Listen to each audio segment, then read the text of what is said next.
At narinig ko ang tinig ng Panginoon na nagsasabi, "Sinong susuguin ko at sinong hahayo para sa atin?"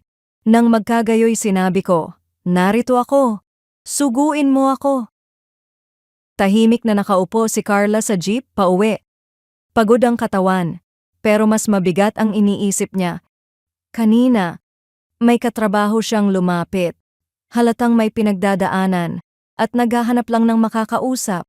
Alam ni Carla na pwede siyang makinig. Kahit sandali, kahit simpleng presensya lang. Pero umiwas siya. Hindi ko kaya. Baka wala rin akong masabi. Bulong niya sa sarili. Ngayon, hindi siya mapakali. Hindi dahil may maling ginawa, kundi dahil may hindi siya ginawa. Tahimik siyang napapikit. Lord, tinatawag mo ba ako kahit sa ganitong bagay? Naalala niya ang Isaias Kabanata 6. Bago nasabi ni Isaias ang narito ako, nakita muna niya ang kabanalan ng Diyos at naranasan ang kanyang paglilinis. Doon nagsimula ang lahat.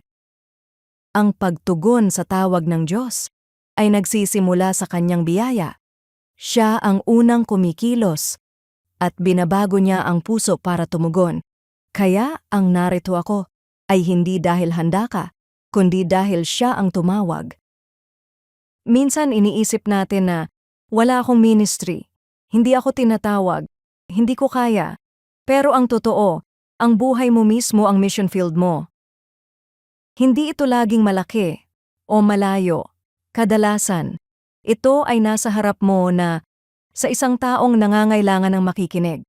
Oo, hindi ito komportable, pero ang pagsunod ay hindi tungkol sa pagiging handa, kundi sa pagtitiwala sa Diyos. Kung tinawag ka niya, bibigyan ka niya ng kakayahan.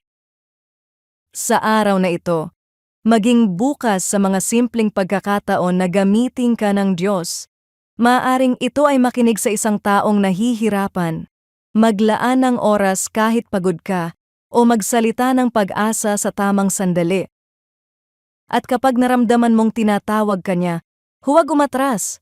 Sabihin mo, "Lord, narito ako, gamitin mo ako." Ang pagtugon sa tawag ng Diyos ay araw-araw na pagpili na magsabi ng oo sa Kanya.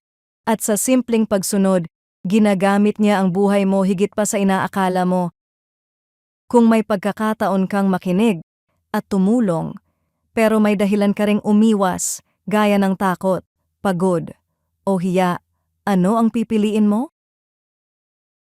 Panginoon, salamat sa iyong biyaya na tumatawag sa akin. Patawarin mo ako sa mga panahong umiiwas ako. Turuan mo akong magtiwala at tumugon sa iyo araw-araw. Narito ako. Gamitin mo ako. Sa pangalan ni Jesus, Amen.